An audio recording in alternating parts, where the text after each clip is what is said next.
ፊልሙ የሚጀምረው አንድ ምስጢራዊ ፍጡር ከህዋ ላይ ወደ ምድር ሲመጣ በሚያሳይ ትዕይንት ነው። ይህ ፍጡር ወርዶ ጥቅጥቅ ባለ ደን ውስጥ ያርፋል። በዚያን ጊዜ ሁለት ሰዎች ተኝተው ነበር። አንደኛው እንግዳ ድምፅ ሰምቶ ከእንቅልፉ ይነቃልና ድምፁን ለማጣራት ይሄዳል። በድንገት አንድ ባዳን ብቅ ብሎ ወደ ራሱ ይጎትተዋል። የእሱ ጓደኛም በጣም ደንግጦ ለሕይወቱ ብሎ ሲሮጥ ባዳኑ ተከትሎ ይደርስበታል። ይህ ባዳን ልጅ መሆኑ ይታያል። የሚገርም ፍጥነትም አለው። ሆኖም ያ የሚያሳድደው ባዳን አደገኛው ሞጋዶሪያን ይደርስበታልናም ይገድለዋል። ሞጋዶሪያኑ መልኩ የሰው ይመስላል፣ ግን ጨካኝ አዳኝ ነው። ከመሞቱ በፊት በልጁ እግር ላይ እንግዳ የሆነ ምልክትም ይታያል። ታሪኩም ወደ ጆን ይሸጋገራል። ጆን ከጓደኛው ጋር እየዋኘ ነበር። እሱም በእግሩ ላይ ያው ምስጢራዊ ምልክት አለው። እየዋኘም ሳለ ምልክቱ ማብራት ይጀምራልና ያቃጥለዋል። ጆን ከፍተኛ ስቃይም ይሰማዋልና በድንገት ጓደኛው በሞጋዶሪያን ሲገደል የሚያሳይ ራእይ ያያል። የሚያበራው ምልክትም ይጨምራል። ይህም ጓደኛውን አስደንግጦ እንዲሸሽ ያደርጋል። ጆን ወደ ዳር ለመድረስ ሲታገል በሕመሙ ተሸንፎ ይወድቃል። ግልጽ የሆነው ነገር ጆንም ባዳን መሆኑ ነው። እሱና ሌሎች መሰሎቹ ሎሬን ከተባለ በሞጋዶሪያኖች ከተደመሰሰ ፕላኔት የመጡ ስደተኞች ናቸው። እነዚህ ባዳን ሰላማዊ ሲሆኑ ምድር የመጡት ለመትረፍና ለመጠናከር ነው። ሞጋዶሪያኖች ደግሞ ፕላኔቶችን በማጥፋት የተካኑ ጨካኝ ፍጥረታት ሲሆኑ እነሱን ሊያስቆሟቸው የሚችሉት የሎሬን ባዳን ብቻ ናቸው። 8 የሎሬን ባዳን እያንዳንዳቸው ልዩ ችሎታ ያላቸው ወደ ምድር መጥተዋል። ነገር ግን ኃይላቸው ለማደግ ጊዜ ይወስድባቸዋል። እስከዚያው ድረስ እንዳይታደኑ ተደብቀው መኖር አለባቸው። ሞጋዶሪያኖቹ መኖራቸውን ስለሚያውቁ አንድ በአንድ ለመግደልም ይፈልጋሉ። 8ቱ ባዳን በቻርም ወይም በሚያገናኛቸው ጥንቆላ የተሳሰሩ ሲሆን በተወሰነ ቅደም ተከተል መገደል አለባቸው።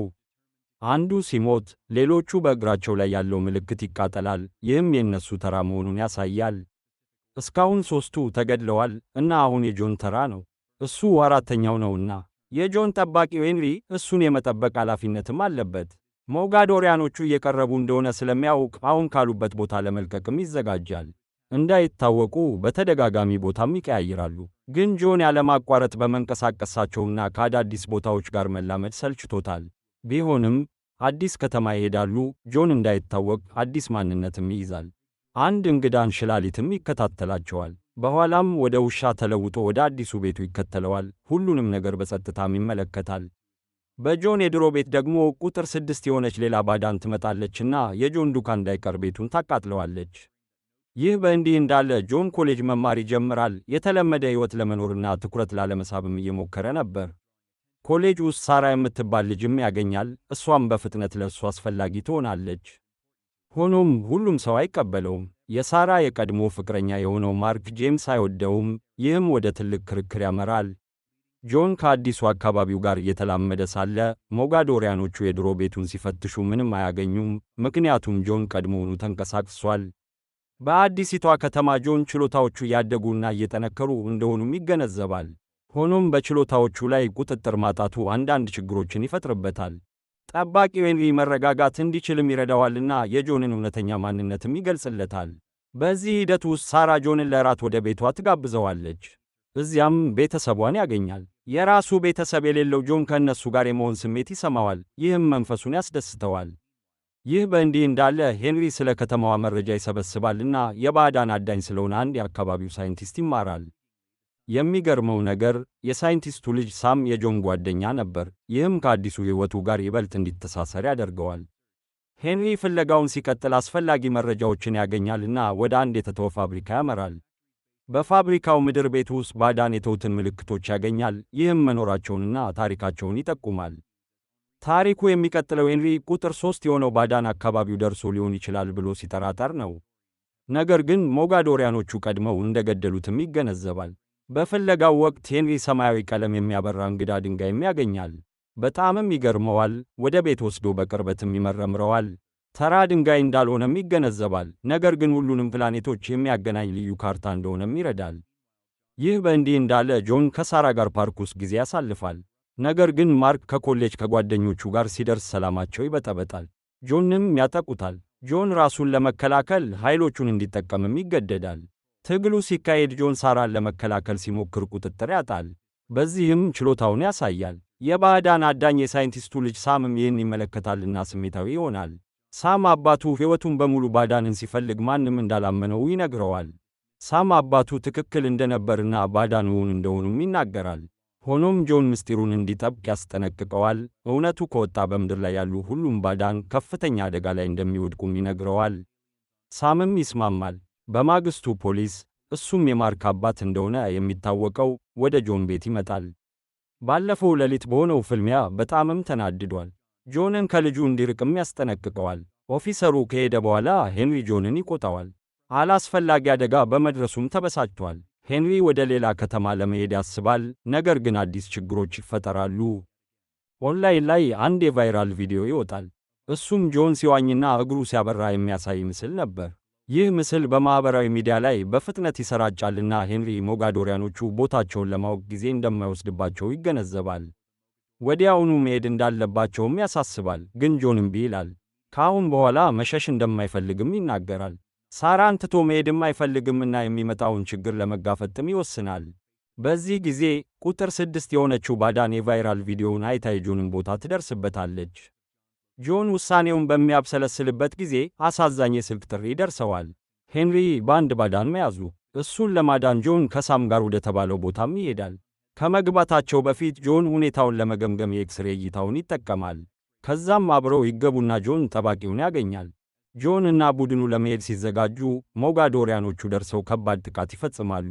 የጆን ጠባቂ እሱን ለመከላከል ይሞክራልና ይሳካለታል፣ ነገር ግን በዚህ ሂደት ሕይወቱን ያጣል። ከመሞቱ በፊት ጆን የድንጋዩን ካርታ ይሰጠዋልና ይህም ዓለማትን የሚያገናኝ ቁልፍ መሆኑን ይገልጽለታል። ቀሪዎቹን ክፍሎች እንዲሰበስብና ሞጋዶሪያኖችን ለማሸነፍ እንዲጠቀምበት ያሳስበዋል። ከዚያ ብዙም ሳይቆይ ሳም ከድንጋዩ ጋር የሚመሳሰል የራሱ ግማሽ እንዳለው ይናገራል።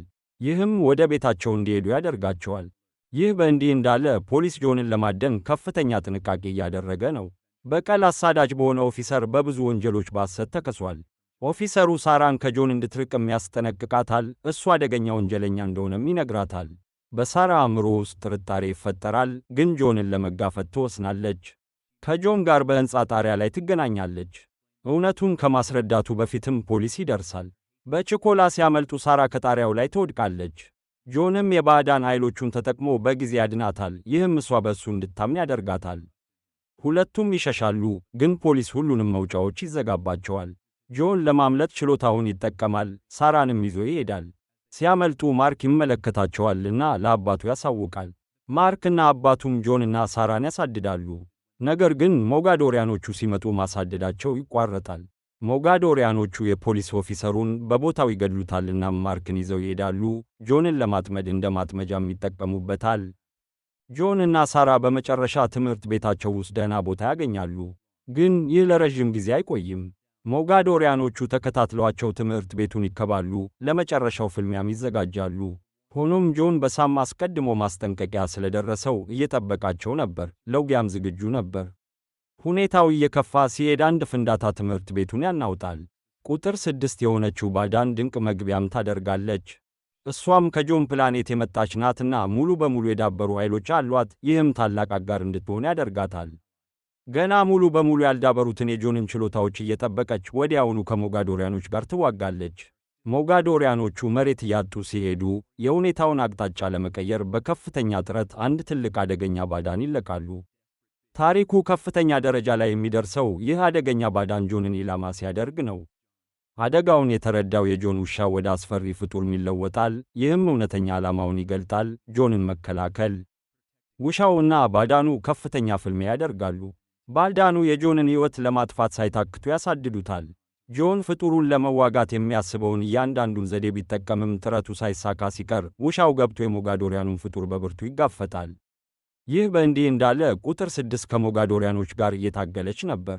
እሷንም ያሸንፏታል፣ አቅሟም እንድትዝል ያደርጓታል። በዚህ ወሳኝ ጊዜ የጆን ኃይሎች መነሳት ይጀምራሉ። አዲስ የተገኙትን ችሎታዎች በመጠቀም ቁጥር 6ን ይፈውሳል፣ ጥንካሬዋን ይመልሳል። አብረው ከሞጋዶሪያኖች ጋር ትግሉንም ይቀጥላሉ። በሁለቱም በኩል እየተረዳዱም ነበር። በተስፋ መቁረጥ ስሜት ሞጋዶሪያኖቹ ሌላ ግዙፍ ፍጡር ይለቃሉ። በዚህ ጊዜ ጆን በዳበሩት ኃይሎቹ ያለ ፍርሃት አውሬውን ይገጥማል። ምንም እንኳን ውጊያው ቢያደክማቸውም አብረው በመስራት እሱና ቁጥር 6 ማሸነፍም ችለዋል። ከዚያም ግን የሞጋዶሪያን መሪ ጆንን አንገቱ ላይ ይይዘዋል። ሊያሸንፈው እየሞከረ ነበር። ሆኖም ጆን የሞጋዶሪያኑን ኃይሎች ከቁጥጥር ውጭ በሆነ መልኩ ለማሳደግ ችሎታውን በብልሃት ይጠቀማል። የባዕዳኑም ጥንካሬ ያልተረጋጋ ይሆናል። ይህም ወደ መጥፋት አፋፍ ይገፋዋል። ሞጋዶሪያኑ ሊፈነዳ ሲዘጋጅ ጆን በፍንዳታው ውስጥ የመያዝ አደጋ ላይ ይወድቃል። ቁጥር 6 በጊዜ ገብታ ጆንን ወደ ደህና ቦታም ትጎትተዋለች። ያኔም ሞጋዶሪያኑ በትልቅ ፍንዳታ ይወድማል። ነገር ግን ጆንና አጋሮቹ ከጥፋቱ ያመልጣሉ። ከዚያ በኋላ ጆንና ቁጥር 6 የድንጋያቸውን ክፍሎች ያገናኛሉ። በድንጋዩ ውስጥ የነበረው ካርታ ወደ አመድነትም ይበተናል። ይህም ዓላማው እንደተፈጸመ ያመለክታል። አሁን ሞጋዶሪያኖችን ከመነሻቸው ለማግኘትና ለማቆም የሚያስፈልጋቸውን ዕውቀት አግኝተዋል። ተልእኮው ገና እንዳልተጠናቀቀ በመገንዘብ ጆን ሳራን ልብ በሚነካ መንገድ ይሰናበታል። ሞጋዶሪያኖችን ለማጥፋትና ሰላም ለማምጣት መሄድ እንዳለበትም ያስረዳታል። ለመመለስም ቃል ይገባል። ከቁጥር 6 እና ከሳም ጋርም ይሄዳል። ከመነሳታቸው በፊት ማርክ እንደገና ብቅ ይላል። ከጆን የሰረቀውን ሳጥን ይዞም ይመለሳል። በጥፋተኝነት ስሜት ተጸጽቶ ለድርጊቱ ይቅርታም ይጠይቃል። ጆን ይቅርታውን ይቀበላል። ይህም የእርቅ ጊዜን ያሳያል። ቪዲዮውን ከወደዳችሁት ላይክ ማድረግና ለቻናላችን አዲስ ከሆናችሁ ሰብስክራይብ ማድረግ እንዳትረሱ። በሚቀጥለው ቪዲዮ እስከምንገናኝ ደህና ሁኑ።